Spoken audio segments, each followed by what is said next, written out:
Hello everyone and welcome back to the channel. Some of you have been waiting for this moment for quite some time now. And finally it has arrived. Today we're gonna take a look at the brand new for 2021 SYM Cruisym Alpha. Euro 5 compliant, updated for this year. A lot has changed from the previous model. Some cosmetic, some technical, but we're gonna go through all of them in this video. This video is going to be only a static display. There will be a second video coming very shortly when we get it out on the road and we see how it rides. Alright, let's get cracking. Alright, let's start front end. Here is where there is, I want to say, a big change, because it isn't a big change, but it's the most noticeable change from the previous year's model. The fairings, they're the same. The wing mirrors are the same. The windscreen, that's the same. The front mudguard, absolutely the same. But the lights, this is where SYM has gone to town with the new model. We still have the LED strip up here and the projector headlights, but on the previous model you had a set of glass covers on top of the headlights. Those are now gone.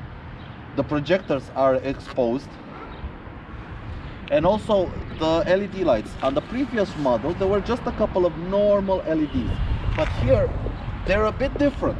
If I turn them on, you can see they are small bars, and the projector headlights have from the previous model having halogen bulbs, now have switched to LED. So basically this scooter is completely LED lit, from the high beams to the tail lights to the indicators to the running lights. Everything is LED, including the dash. The dash is LED. It's a color LCD, and I will have a separate video in case it's out. It will be linked up here somewhere, and if it's not out, get subscribed.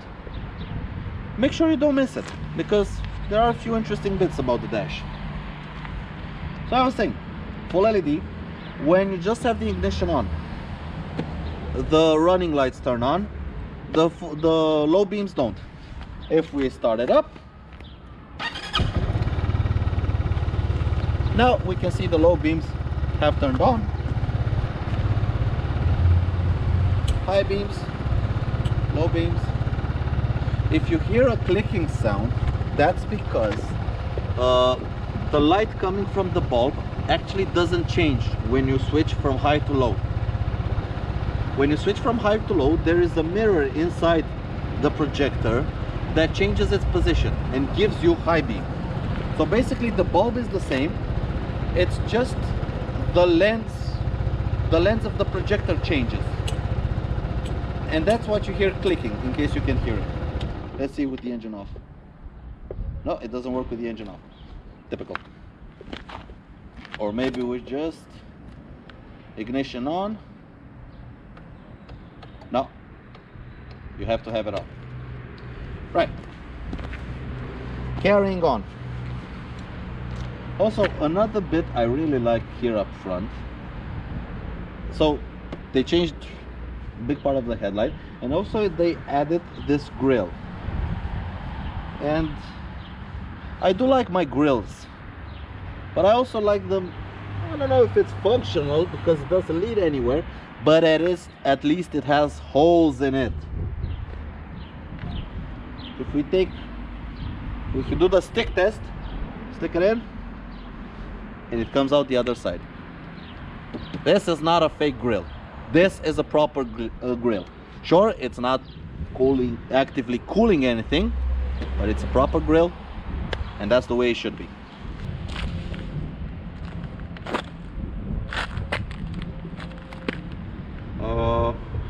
Yeah, the S is the same, just as the previous model.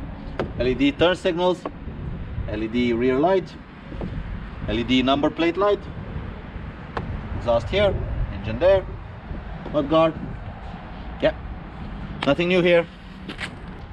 As for the rest of the design, SYM really hasn't changed much compared to the previous model. This is, after all, just a facelift. We have to remember that. They used this opportunity to update a few things for the Cruisym, to bring it into 2021.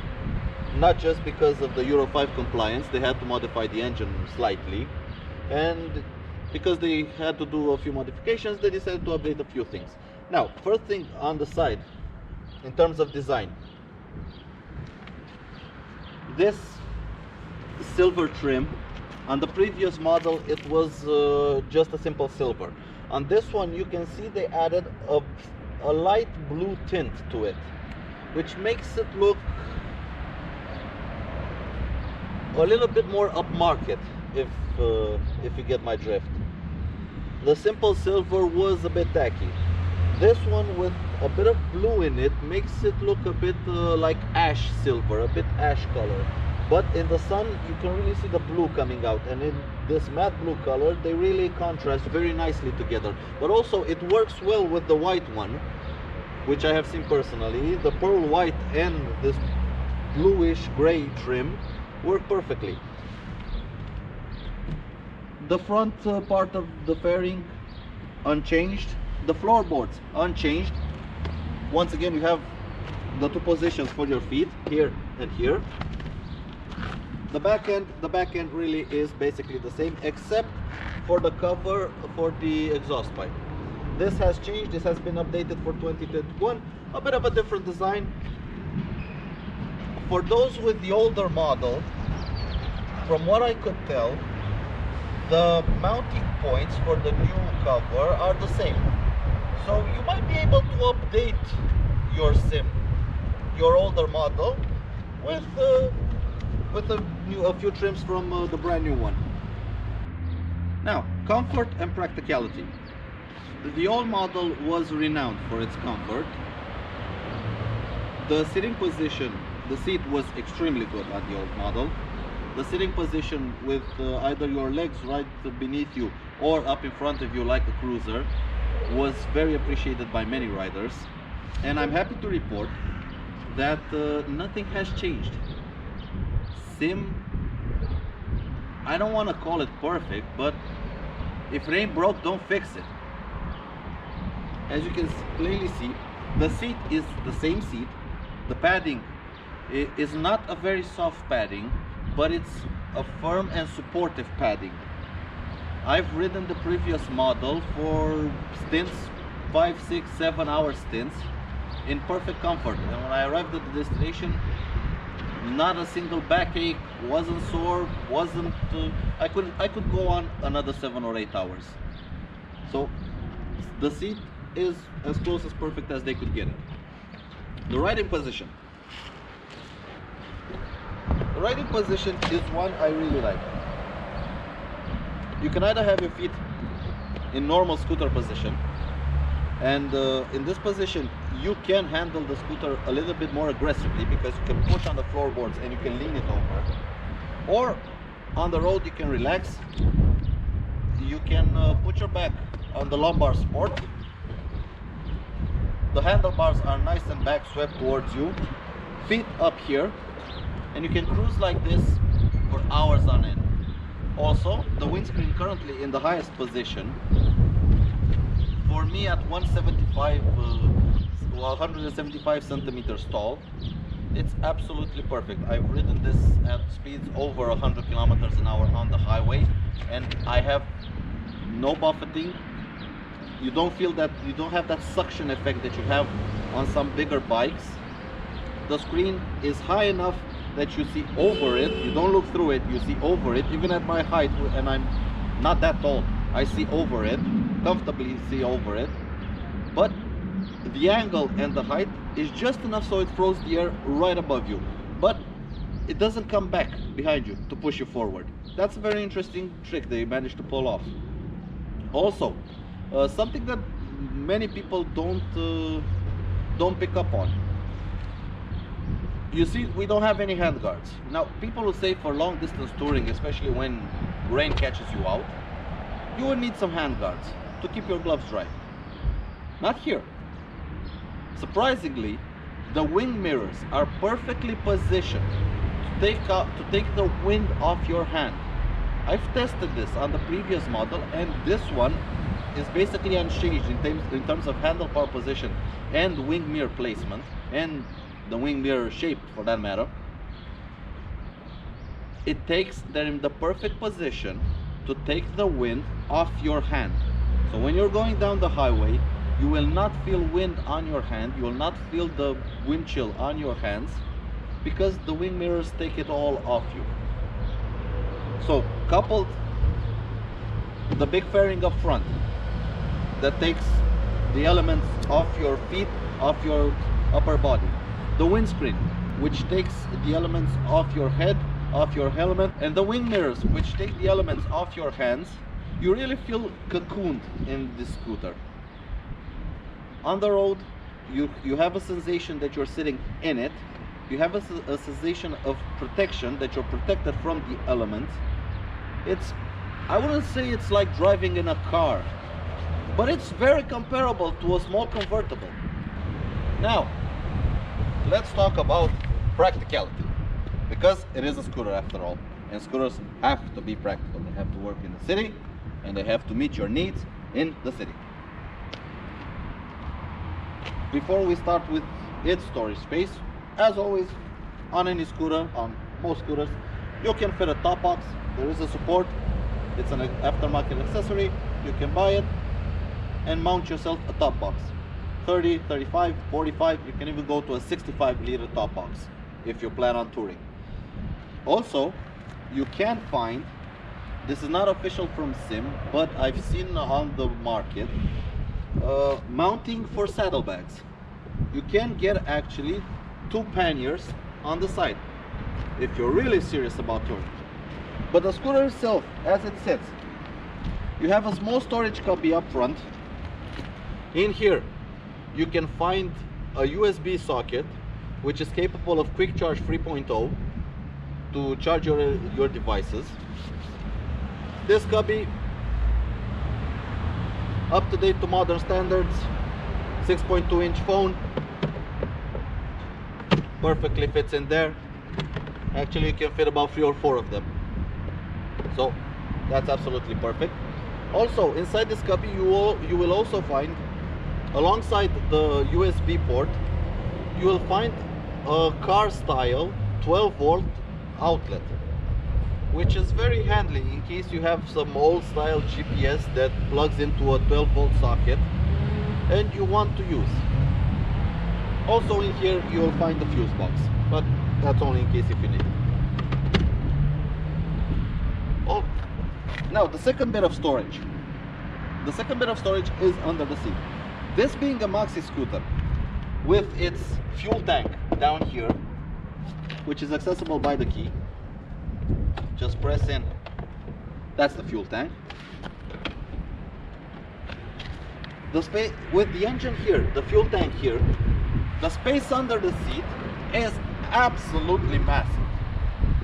In here we have room for 2 full face helmets, or as I would like to call, an entire week's shopping. Because let's be honest, that's what you use this space for. You don't put your helmet inside it. No, you put shopping.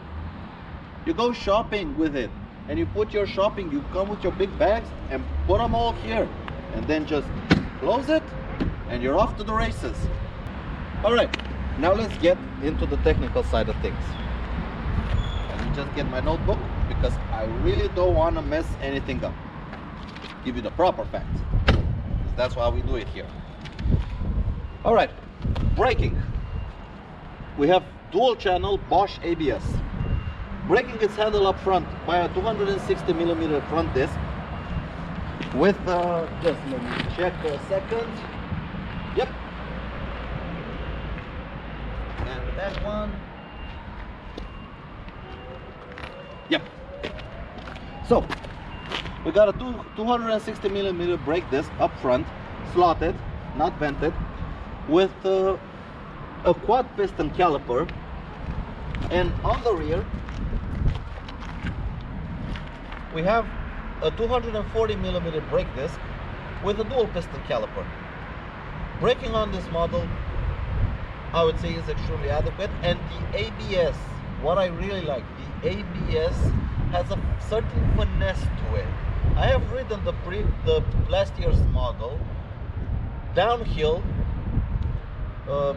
down a muddy, unpaved dirt road, and I could bring it to a stop. It was very slippery. The ABS was doing its job perfectly, and it was actually slowing it down and bringing the scooter to a stop. So extremely good on SYM for using Bosch ABS, really top-notch ABS. Engine, new for this year, the engine is Euro 5 compliant.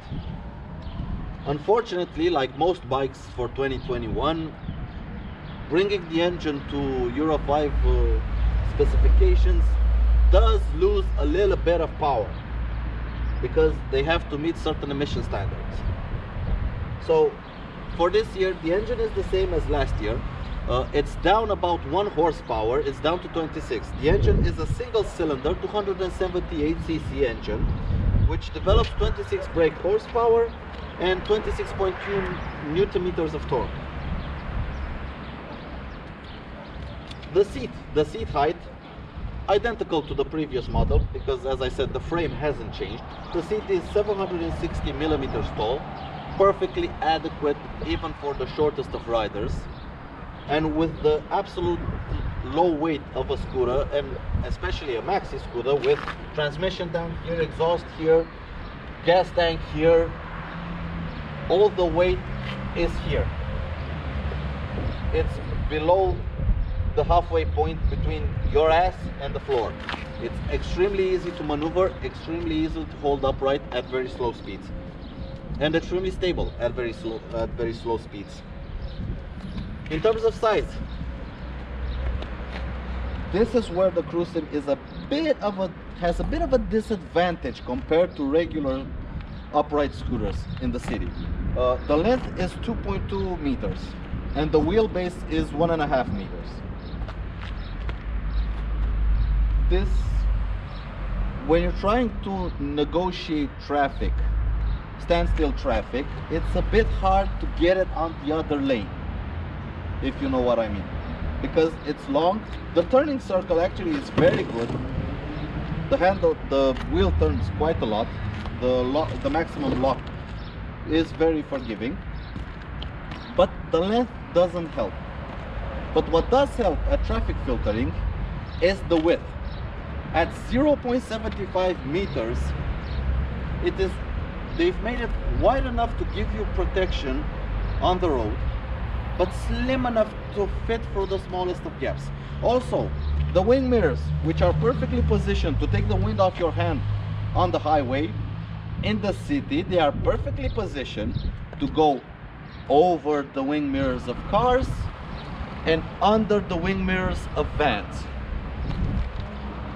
Somebody was thinking that day when they designed that. Some engineer really thought it out. What else? Let's see. Weight. The weight is 196 kilograms, wet and ready to ride. Full tank, full oil, 196, that's the maximum. It can go up, just let me check because I saw it here. Yeah, it can go up to 374 kilograms. So about 200 a scooter, you can put almost 200 kilograms of weight on it. You and the passenger, absolutely perfect, and some luggage. It's perfect for two-up touring. Maybe not 1,000-kilometer touring, but 300, 400, 500 kilometers, perfect. What else? Wheels. Yes, wheels. The front, let's say, the front wheel, it's 120 by 70 by 14, and the rear wheel is 140 by 60 by 13. Here, this is the standard maxi scooter size. This is the size of wheel for this size of scooter that basically everybody uses. I have nothing to complain about it. I do love my big wheel scooters, but having had this one on the road and the previous model as well, I really have nothing to complain about. The wheels are perfectly adequate, they do their job, they give extremely good stability. The scooter has a very good sense of stability at high speed and low speeds, so quite happy with those. The fuel tank is 12 liters, which with the fuel consumption of this engine of about 3.6 to 4 liters per every 100 kilometers, gives you well in excess of 300 kilometers range. If you're touring and you're not heavy on the throttle, you can even get it up to 400, maybe 400 and a bit, if you're frugal with it. Kilometers, that is, on a single tank. Suspension, up front we have a normal fork, normal type fork, and in the back, dual shocks, adjustable for preload. Basically, when you have a passenger, adjust it a little bit and then you forget about it. Suspension works really well. It's firm, it's not crashy, it's firm. Pretty comfortable on bumps, you can feel it soaking up. Also on bumps, the wheelbase helps a lot. Although it's a bit of a pain in traffic to maneuver it through very tight places, to try to turn it around or something like that, in terms of comfort and soaking up bumps, the wheelbase helps a lot. Did I mention it comes standard with traction control? Let me show you the difference between traction control on and traction control off.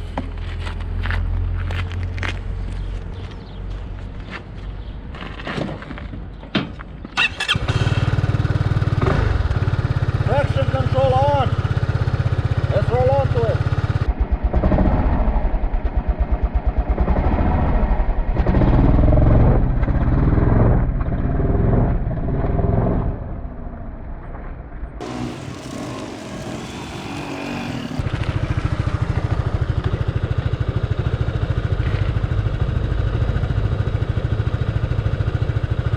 And now traction control off, in case you want to be a hooligan. Send it! Now, I've talked about riding 2-up and touring 2-up on this one. So let's talk about pillion accommodations. We already did the rider accommodations. Let's talk about pillion accommodation. The seat here is very wide, just as padded as the rider seat. The foot pegs for the pillion are hidden. They are rubber, so they will give the pillion a bit of a comfort. The rubber here is on the firm side, and I would have liked to see a little bit more texture to it. But as a pillion, let's see the position. Let's get up on the pillion seat. No problem.